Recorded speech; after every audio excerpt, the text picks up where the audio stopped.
Welcome back to the Deep Dive. And if you're here on Dragons and Disasters, you know we like to get straight into the good stuff. That's the plan. Today, we are really plunging headfirst into the updated 2024 Dungeons & Dragons rulebook. We're cracking open Chapter 3, Character Classes. Yep, we've got the excerpts right here, all the details on core traits, class features, subclasses, the works for all 12 classes in the new edition. Okay, so our mission today really is to unpack what makes each class unique. We want to highlight those key mechanics, the features that really define them. Right, give you a clear picture of your options, whether you're, building a totally new character or just curious how your old favorite class has changed. Exactly. It's about understanding the building blocks, the absolute fundamentals of your adventurer. Get ready. Absolutely. Think of it as getting the flavor, the play style, so you can pick what's right for you or just understand what's happening at the table. All right, let's start with the overview. Chapter 3, it confirms, 12 classes. Exciting stuff. Mm-hmm. And each one gets its own section, covers the core traits, features level by level, and those all-important subclasses. And before we dive into class specifics, we should probably cover those core traits, right? The stuff every class section details. Definitely. It's the shared language versus the primary ability. Yeah, your main stat. Strength, dex, intelligence, whatever your class relies on most. Then the hit point die, your D6, D8, D10, or D12, determines your health each level. Bigger die, generally tougher character. Makes sense. You also get saving throw proficiencies, key for dodging spells and traps. Right, using that ability score plus your proficiency bonus. And skill proficiencies, each class tells you how many you pick and from which list. Plus your weapon proficiencies. Simple weapons, martial weapons, maybe something specific. And armor training, of course. Light, medium, heavy armor, shields, or maybe no armor at all. And lastly, your starting equipment options. The gear you get right out of the gate. The chapter also spells out how you become that class. Level 1, you get the core traits. Level 1 features. Simple enough. And for multi-classing, taking levels in something new. You grab specific things like the new class's hit die, certain proficiencies, its training, and its level 1 features. Full rules are elsewhere, but this sets it up. Okay, foundation laid. Ready to dive into the 12. Let's do it. Starting with the Barbarian, raw power. Yes. Mighty warriors channeling primal rage. The source says it can be like pure ferocity, storm power, even sea fury. Fearless is the key word. Totally. And their traits scream tough. Strength is the primary ability, and that huge D12 hit die. Max toughness. Strength and constitution saves too. Perfect for shrugging off physical stuff. Mm-hmm. They choose 2 skill proficiencies from a list like athletics, intimidation, survival. Very barbarian-y. Proficient with simple and martial weapons and trained in light and medium armor. Okay, level 1, Rage, the signature feature. It's a bonus action to enter this state. And while raging. Advantage on strength checks and saves, bonus rage damage on strength-based attacks, and resistance to bludgeoning, piercing, slashing damage. So half damage from most weapon attacks. That's massive. It really is. But they can't concentrate or cast spells while raging. It's pure physical fury. How long does it last? How often? Lasts up to 10 minutes. Uses per day scale with level. Also at level 1, unarmored defense. Ah, yes. AC is 10 plus dex mod plus con mod, if you're not wearing armor, obviously. Exactly. Level 2 brings danger sense advantage on dex saves against stuff you can see. Think traps, dragon breath. Good survivability boost. Yeah. And reckless attack. Yep. On your first attack, you can choose to get advantage on all your attacks that turn. What's the catch? Enemies get advantage attacking you until your next turn. High risk, high reward. Got it. Then level 3 is subclass time, right? Your path. Exactly. The source mentions Path of the Berserker, Wild Heart, World Tree, or Zealot. Each puts a unique spin on rage. As they level up, they get more rages. Extra attack at 5. Attacks twice. Fast movement for more speed. Level 9 introduces Brutal Strike. Hit with reckless attack, deal an extra 1d10 damage, and apply an effect. Like what? Force movement or hamstringing are mentioned. So reckless attack becomes tactical too, not just raw damage. Cool. And relentless rage at 11. Sounds important. Oh, it is. Drop to 0 HP while raging, make a DC 10 con save, and you pop back up to 1 HP instead. Whoa, that's clutch. DC goes up after you use it, though. Yeah, gets harder each time between rests. But still, amazing survivability. Brutal strike gets better later, adding more effects. And persistent rage at 15. Means rage only ends if you get knocked out or choose to end it. No more accidentally dropping it. Level 18, Indomitable Might. Use your strength score if your roll is lower. Just pure power. Pretty much guarantees a certain baseline for strength checks and saves. And level 20, Primal Champion, big boost to strength and con. Okay, let's look at those subclasses. Path of the Berserker. Sounds angry. Yeah. It doubles down. Frenzy at level 3 lets you use Reckless Attack to add more bonus damage, equal to your rage damage. So even more damage potential. What else? Mindless Rage at 6 makes you immune to Charmed and Frightened while raging. Can't be easily controlled. Retaliation at 10. Use your reaction to attack, back, and hit. Nasty. Very. And Intimidating Presence at 14 uses a Channel Divinity usage. Interesting wording there to frighten creatures. Channel Divinity. Huh. Okay, what about Path of the World Tree? Sounds different. Connects Rage to the multiverse. Vitality Surge and Life-Giving Force at 3 grant temporary HP to you and allies when you rage. Supportive rage. Cool. Branches of the World Tree at 6. Reaction to teleport a creature near you, maybe yourself too. Battlefield Control. Battering Roots at 10 increases reach, gives weapon mastery like Push or Topple. So more control, less raw damage focus than Berserker. Path of the Zealot. Divine Power. Yep. Divine Fury at 3 adds extra necrotic or radiant damage. Warrior of the Gods gives a healing pool of dice for bonus action self-heals. Vanical Focus at 6. Reroll a failed save once per rage. Always good. Absolutely. Zealous Presence at 10, again with that Channel Divinity usage, gives allies advantage on attacks. Big party buff. Rage of the Gods at 14. Flying speed and spell resistance while raging. Wow. Celestial Engine of Destruction indeed. And Revivification at 17. Use a rage use as a reaction to bring an ally back from 0 HP. That's huge utility for a barbarian. Yeah, definitely not what you'd first expect. It's cool how the subclasses really twist that core barbarian idea. Pure fury, control, nature, divine. Lots of options. For sure. Lots of ways to express that primal power. Okay, next up, the Bard. The ultimate performers, weaving magic, inspiration, lore, surprisingly handy with a weapon too. Very adaptable. Yeah, Charisma is their primary ability. D8 hit die, proficient in Dex and Charisma saves. And they get a whopping 3 skill proficiencies. From any list. That's amazing versatility right there. It really is. Plus simple weapons, 3 musical instruments, light armor. Level 1, Bardic Inspiration, the iconic support ability. As a bonus action, give an ally within 60 feet an inspiration die, starts as a d6. They can add it to a check, attack, or save within the next hour. After rolling the d20, but before knowing the result, right? That's key. Very powerful. Uses equal your Charisma mod, regain on short or long rest, die gets bigger later on. Also level 1, Spellcasting. Charisma-based. Use an instrument as a focus. Prepare spells from the Bard list, change them on a long rest, lots of utility support control. Level 2 brings expertise. Pick 2 skills you're proficient in, double your proficiency bonus for them. Combined with picking skills from anywhere. Yeah. Ultimate skill specialist. And Jack of all trades. Add half your proficiency bonus to any ability check you're not proficient in, just good at everything. Level 3 is subclass time. Your Bard College. Mentions dance, glamour, lore, valor. At level 5, Font of Inspiration is a big deal. Regain Bardic Inspiration uses on a short rest now, not just long, and the die becomes a d8. Much more sustainable. Counter Charm at 6. Disrupting Charmed Frightened. Yep, uses a performance. Kind of situational, but nice when it works. Level 9, more expertise. Pick 2 more skills to double proficiency. Level 10, Magical Secrets. This is huge. Oh, yeah. Learn spells from other class lists. Opens up amazing combos and versatility. Inspiration die also becomes a d10 here. Later levels, the die becomes a d12.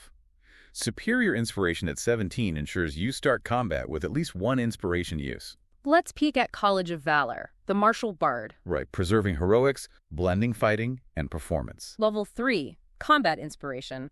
Lets the ally use their inspiration die reactively add it to AC when hit, or add it to an attack roll. More immediate combat use. Martial training also at 3. Medium armor, shields proficiency, and can use weapons as a spellcasting focus. Makes them much tougher, more frontline capable. Level 6, extra attack. Attack twice. Standard for martial types. And battle magic at 10. Cast a bonus action spell, then make a weapon attack as a bonus action. Weaving spells and strikes. Yeah, Valor Bard really leans into that Gish feel. Mobile, supportive, effective in melee or with spells. Very versatile class overall. Can fill almost any gap in the party. All right, let's move to the Divine Casters. The player. Yeah. Healers, buffers, smiters, divine agents. Wisdom primary. D8 hit die. Wisdom and Charisma saves. Choose 2 skills from a list like history, insight, medicine, persuasion, religion. Simple weapons, light, and medium armor.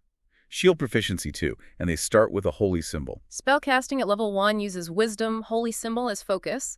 Prepare spells from the cleric list, powerful healing, protection, offensive divine magic, full casters. Level 1 also mentions divine order, affecting features based on their domain chosen later. Level 2 is channel divinity. A pool of divine energy, uses scale, regain on short long rest. Core options, divine spark. Heal or deal radiant necrotic damage as an action. Right. And turn undead. Action, show symbol, undead nearby, make a whiz save or run away friend. Classic cleric stuff. Level 3, you pick your subclass, your domain. Light, trickery, war mentioned. Each gives bonus spells and channel divinity options. As they level, channel divinity gets stronger. Like Seer Undead at 5 adds damage to turn undead. Blessed Strikes at 7 seems pretty big. It is. Hit with a weapon, unarmed strike, or damage with a cantrip. Yeah. You can choose. Either deal an extra 1d8 radiant necrotic or add your wisdom mod to the damage. Oh, choice is nice. One or the other per turn. Yep. Adapts your damage output. Level 9, divine intervention. Call on your god, a furthy. Anything. DM decides. Pretty much. Big miracle potential, but usually a 7-day cooldown showing it's a major ask. Blessed Strikes damage goes up at 11. Divine Intervention gets easier to use again at 14. Just a long rest cooldown. And level 20, greater divine intervention. The deity's response is guaranteed to succeed. Whoa. True divine power. The spell list excerpts show Cure Wounds, Bless, Spirit Guardians, Revivify staples. Let's look at the war domain. Gods of combat. Level 3 gives war domain spells. Guiding Bolt, Spiritual Weapons, Spirit Guardians, adds offense. At level 2, part of the subclass description, Guided Strike. Use reaction and channel divinity to add +10 to a missed attack roll. Oof, that helps land crucial hits. War Priest, also level 2, bonus action, extra attack, limited uses. War God's Blessing at 6. Use channel divinity instead of a spell slot to cast Shield of Faith or Spiritual Weapon without concentration. That's flexible. Wow, concentration-free Spirit Guardians for Shield of Faith, that's huge. And level 17, Avatar Battle, resistance to weapon damage. Makes them incredibly tanky frontliners. War Domain really pushes the martial side, using divine power for combat boosts. Still got the core cleric healing and support too. Yeah. Very strong. Next, the Druid. Nature's power, animals, elements, wild shape. Wisdom primary again, D8 hit die. Intelligence and wisdom saves reflects their instinct and knowledge. 2 skills from a nature perception focused list. Simple weapons, shields, light medium armor, but no metal armor typically. Herbalism kit proficiency too. Level 1, Druidic language, speak with animals always prepared. Primal order features from their subclass. Spellcasting. Wisdom, Druidic focus. Prepare spells from the Druid list. Nature control, summons, healing. Druidcraft cantrip for minor nature magic. Level 2, Wild Shape. The iconic ability. Bonus action, transform into a beast from the table. Limited uses per rest. Gain temp HP, keep mental stat saves proficiencies, but use the beast's physical stats, right? And no spellcasting in beast form. Correct. Also at level 2, Wild Companion. Use a wild shape, used to cast Find Familiar without components. Temporary pet. Level 3 is the Druid Circle. Land, moon, sea, or stars mentioned. Big impact on playstyle. At level 5, Wild Resurgence. Once per long rest, use wild shapes used to regain a spell slot. Flexible resource management. Level 7, Elemental Fury. Boosts wild shape combat.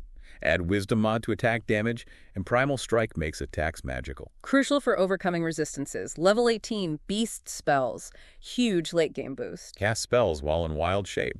That changes everything, for Moon Druids especially. Still need components though. Yep. Level 20, Archdruid, Evergreen Wild Shape. Regain 1 use on initiative if empty. Nature Magician, convert wild shape to spell slots. And longevity. The spell list.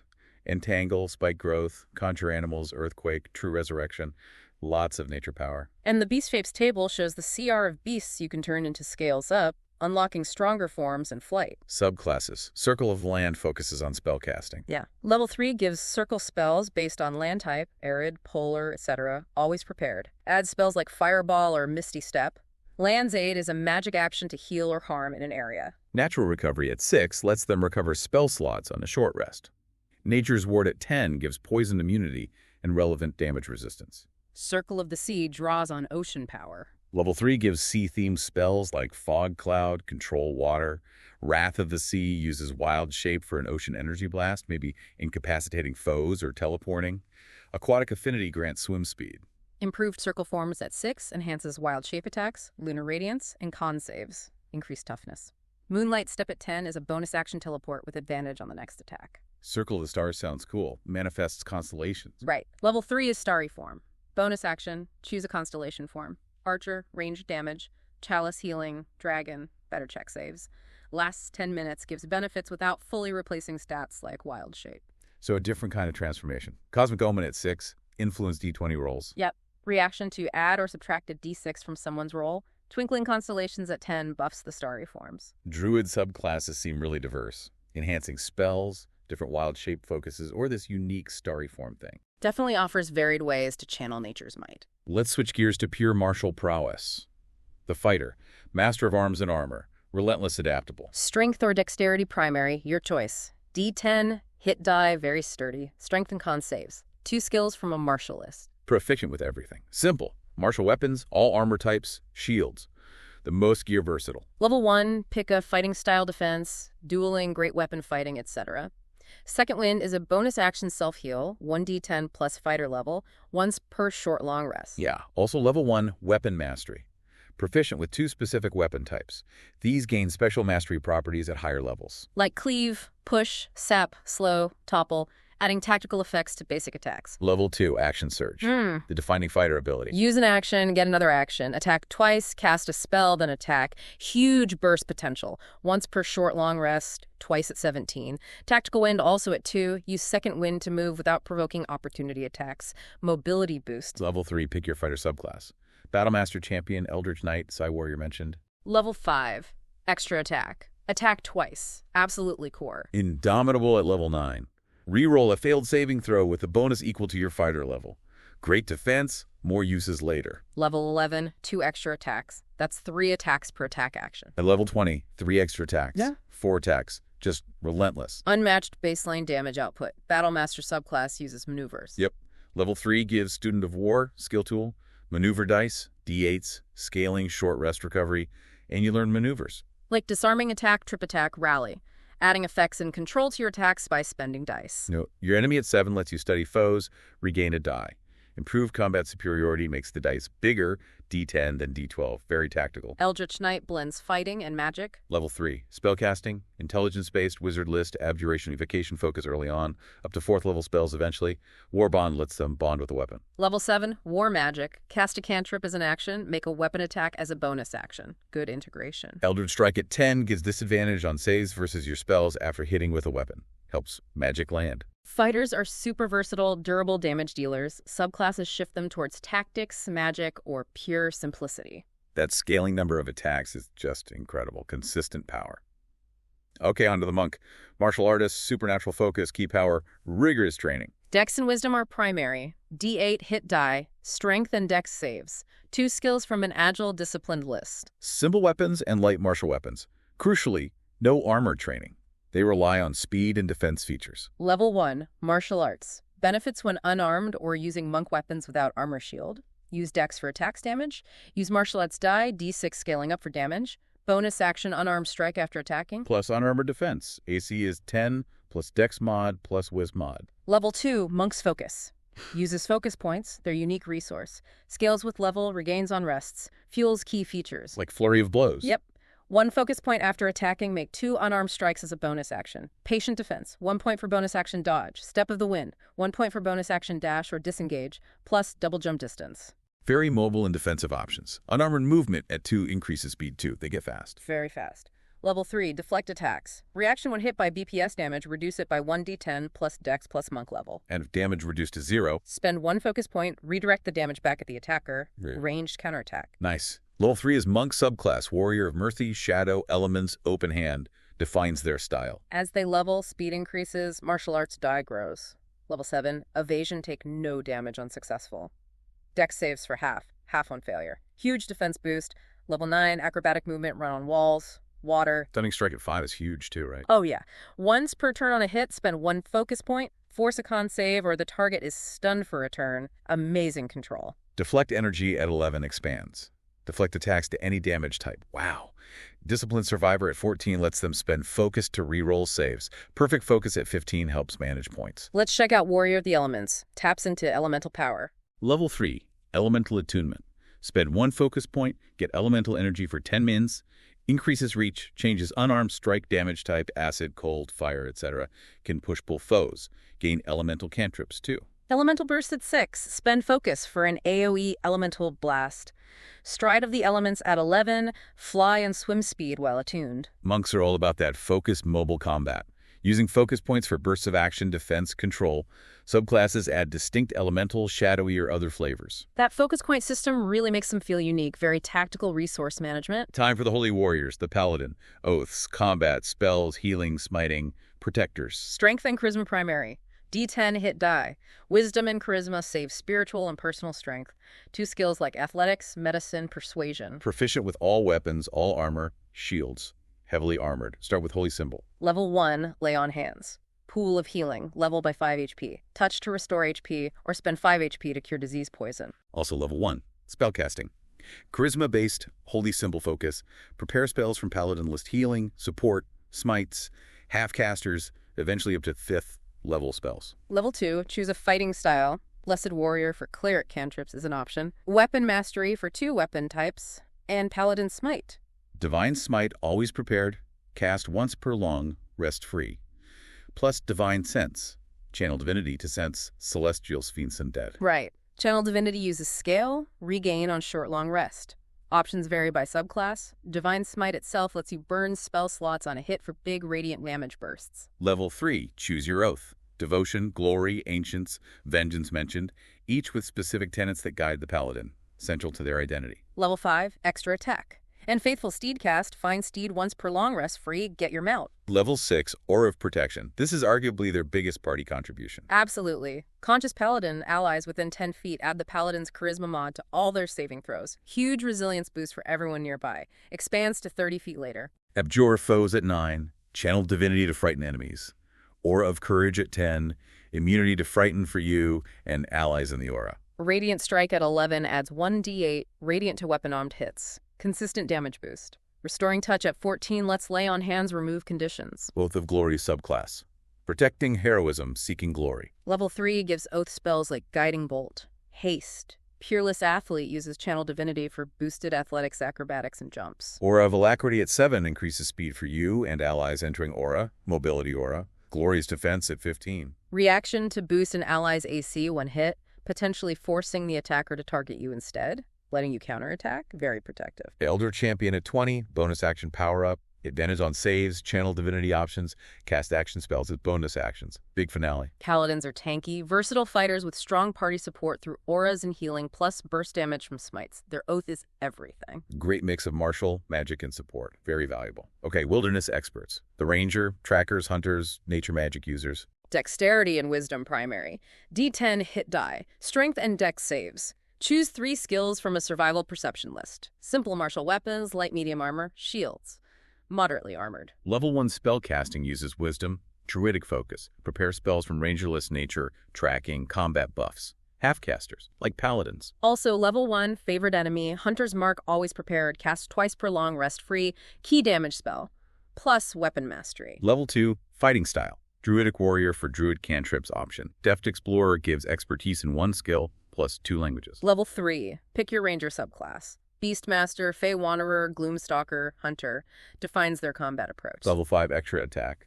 Level 6, roving speed increase, plus climbs and swim speeds. Better mobility. Level 8, another expertise choice, 2 skills. Level 9, tireless temp HP on short rest, reduces exhaustion, helps sustain them. Level 11, relentless hunter. Can't lose concentration on Hunter's Mark. That's huge for keeping damage up. Nature's Veil at 14, bonus action visibility, limited uses. Level 17, Precise Hunter. Advantage on attacks versus Hunter's Mark target. Makes them deadly finishers. Level 18, Feral Senses, blind sight 30 feet. See the unseen nearby. Level 20, Foe Slayer. Hunter's Mark damage die becomes D10 instead of D6. Nice capstone. Let's check the Beastmaster. Bond with the Primal Beast. Level 3, Primal Companion. Summon a beast, land, sea, sky, with its own stat block. Acts on your turn needs your bonus action or an attack sacrifice to take most actions. Can be revived if it dies, basically gives you a permanent combat buddy. Exceptional Training at 7 lets the beast dash, disengage, dodge, help with a bonus action command. More utility. Bestial Fury at 11 lets the beast attack twice, Big damage boost for the companion. Sure spells at 15 lets your self-targeted spells also hit the beast. Good synergy. The stat blocks detail the beast's abilities. Fey Wanderer subclass. Fey Mystique, Archfey Bond. Level 3, Dreadful Strikes add extra psychic damage on weapon hits. Fey Wanderer spells like Charm Person, Misty Step. Feywild gifts are cosmetic. Otherworldly Glamour adds wisdom to charisma checks. Gain a social skill proficiency. Surprisingly good face potential. Rangers blend martial skill, nature magic, and expertise. Subclasses add companions, featrix, or other specializations. Great at exploration tracking and focus damage, especially with Hunter's Mark and subclass features. Moving on to the Masters of Stealth and Skills. The Rogue. Cunning, finding solutions, opportune attacks. Dexterity primary. D8 hit die. Dexterity and intelligence saves agility and quick hits. Choose a massive 4 skill proficiencies plus Thieves' Tools proficiency. Unmatched skill monkeys. Simple weapons, hand crossbows, long swords, rapiers, short swords finesse, and ranged focus. Light armor training. Level 1, expertise. Double proficiency bonus in 2 skills, or 1 skill plus Thieves' Tools. Gain 2 more expertise skills at level 6. 4 skills with doubled bonus. Sneak attack, the core rogue damage. Once per turn on a finesse ranged hit, deal extra damage, 1d6 scaling 10d6 if you have advantage or an ally is next to the target. Rewards positioning and teamwork, no sneak attack if the target has advantage on you. Also level 1, Thieves' Cant's secret language, weapon mastery for 2 weapons. Level 2, cunning action. Bonus action dash, disengage, or hide. Fundamental for mobility and setting up sneak attack. Level 3, steady aim bonus action for advantage on next attack, but speed becomes 0. Trade movement for accuracy. Level 3, pick your rogue subclass.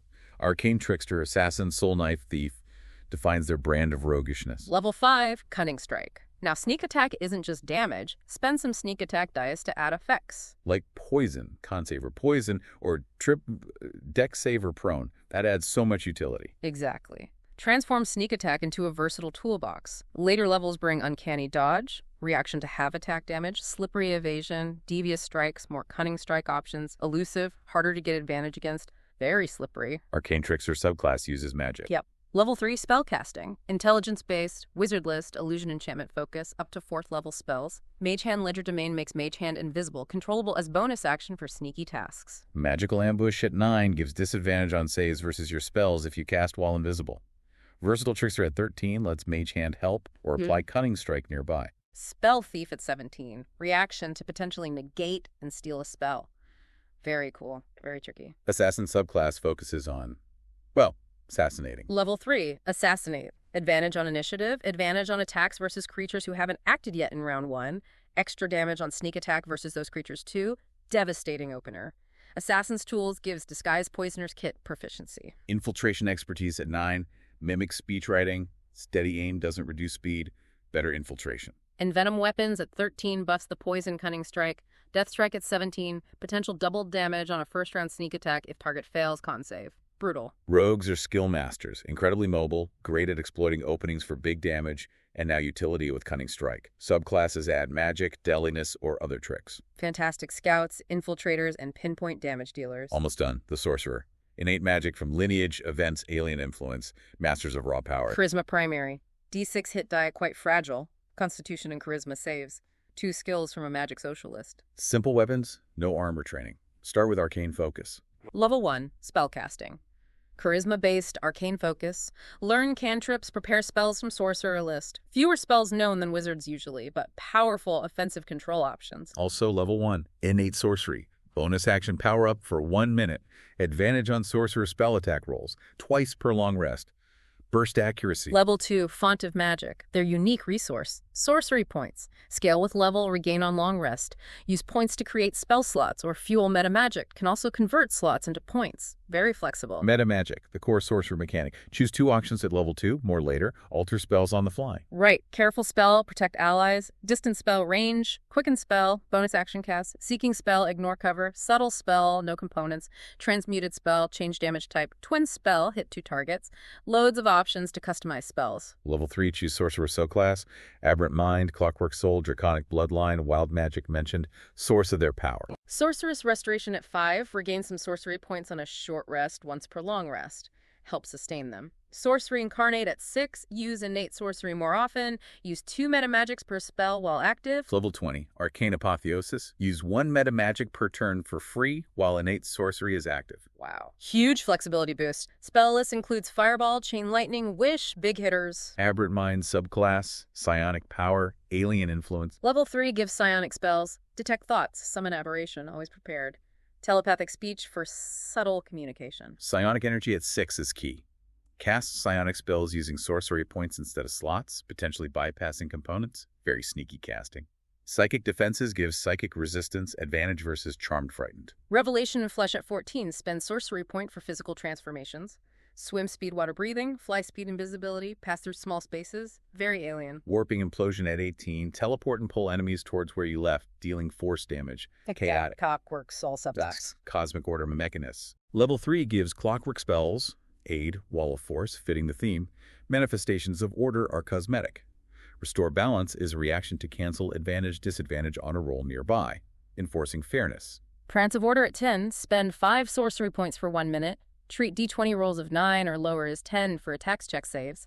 Plus bonus action teleport, perfect ordered action, immutable body at 18, immune to unwilling transformation movement by lower level effects. Pinnacle of Stability. Wild Magic Sorcerer, Unpredictable Surges. Level 1, Wild Magic Surge. Start of turn, roll in the search table, random, chaotic effects happen.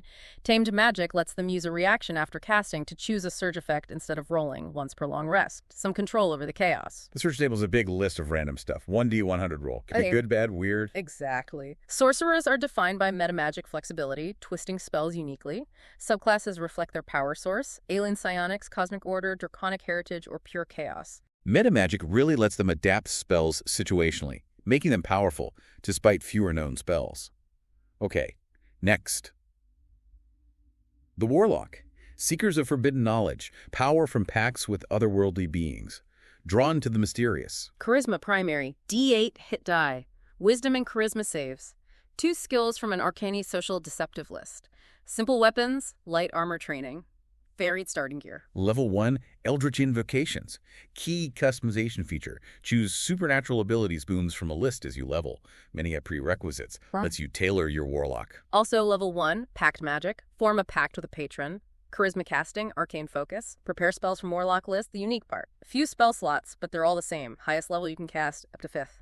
ND, you regain all slots on a short rest. That short rest recovery is huge, defines their rhythm. Eldritch Blast cantrip is their bread and butter. Magical Cunning at 2, perform a rite for temp HP. Level 3, choose your Warlock subclass patron. Archfey, Celestial Fiend, Great Old One mentioned. Huge impact on abilities. Also level 3, choose a Pact boon. Pact of the Blade, summon weapon, use Chaw for attacks. Pact of the Chain, better familiar. Pact of the Tome, Book of Shadows, more cantrips, rituals. Further specialization. As they level, more invocations, higher level pack magic slots. Patron features. Level 11 plus Istig Arcanum. Gain 1 6th, 7th, 8th, and 9th level spell, each castable once per long rest without a slot. Access to high-level magic despite pact magic capping at 5th.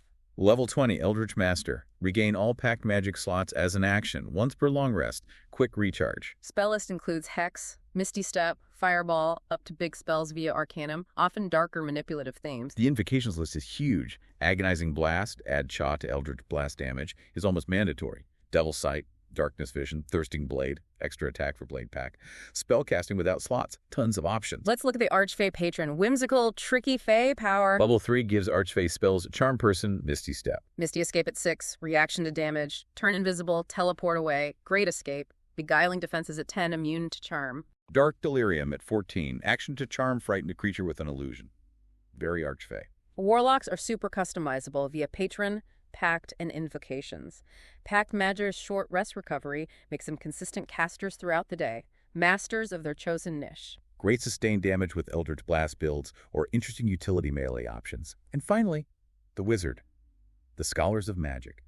Exhaustive study, wielding everything from fireballs to illusions, the ultimate magical minds. Intelligence primary. D6 hit die like sorcerers, quite fragile. Intelligence and wisdom saves reflects their sharp minds. 2 skills from knowledge focus list. Simple weapons, no armor training. Start with arcane focus or spellbook. Level 1, spellcasting. Intelligence-based focus or spellbook. Learn cantrips, prepare spells from the largest spell list in the game, unmatched versatility through preparation. The spellbook is key. Record known spells here. Prepare daily spells from the book. Can copy new spells found during adventures into it. Grows over time. Also acts as a focus. Ritual casting, too. Cast ritual spells from the spellbook without preparing or using slots. Just takes 10 minutes. Huge utility. Arcane recovery at level 2. Recover some spell slots on a short rest. Up to half wizard level combined, max 5th level slots. Help stretch resources. Scholar at 2 gives specializations, skill proficiency, expertise. Level 2 is also subclass time. Your arcane tradition. Specializing in a school, evocation, illusion, or method. As they level, access higher slots, learn more spells naturally. Signature spells at 14. Choose 2 third-level spells, always prepared, cast once per short rest free. Spell mastery at 18. Choose 1 first and 1 second level spell, always prepared. Cast at lowest level for free anytime. At will, low-level magic. Level 20 enhances signature spells or similar capstone. Level 19, epic boon. Wizard spell list is massive. Cantrips to 9th level. Shield, fireball, dimension door, teleport, meteor swarm, time stop, wish. They have an answer for almost everything if they prepare correctly. Wizards are the ultimate toolbox casters. Power through knowledge, preparation, and that ever-expanding spellbook. Their ability to learn spells beyond leveling makes them incredibly adaptable long-term. And that, wow. That covers all 12 classes from Chapter 3 of the updated 2024 rulebook. We made it. Yeah, a real deep dive into each one. Seriously, so much ground covered. From the Barbarian's Rage to the Wizard's Spellbook. We hit the Bard's versatility, the Cleric's divine power, the Druid's nature magic. Fighter's attacks, Monk's focus, Paladin's oaths, Ranger's tracking, Rogue's cunning, Sorcerer's innate power, Warlock's pacts. We touched on all of it. Looked at the core traits, how they grow, those unique subclasses adding so much flavor. Hopefully laid out the options and cool abilities for everyone. Yeah, whether you're thinking about your next character or just want to know how your favorite plays now, hopefully this gave you the insights. It really clarified the features and the fantasy behind each one for me. So with all these updated classes, these distinct playstyles, makes you wonder, how might multi-classing change things up? Or is sticking to one path even more appealing now? Good question to chew on. Anyway, thanks for joining us for this deep dive here on Dragons and Disasters. If you found this useful or just enjoyed the breakdown, definitely hit that like button. Please do. And make sure you're subscribed to Dragons and Disasters. We'll have more deep dives into the updated rulebook coming your way. You don't want to miss them. Let us know in the comments below. Which class are you most excited about? Any new feature really jump out at you? Or maybe you still have questions. Drop them down there. We'll see you on the next deep dive.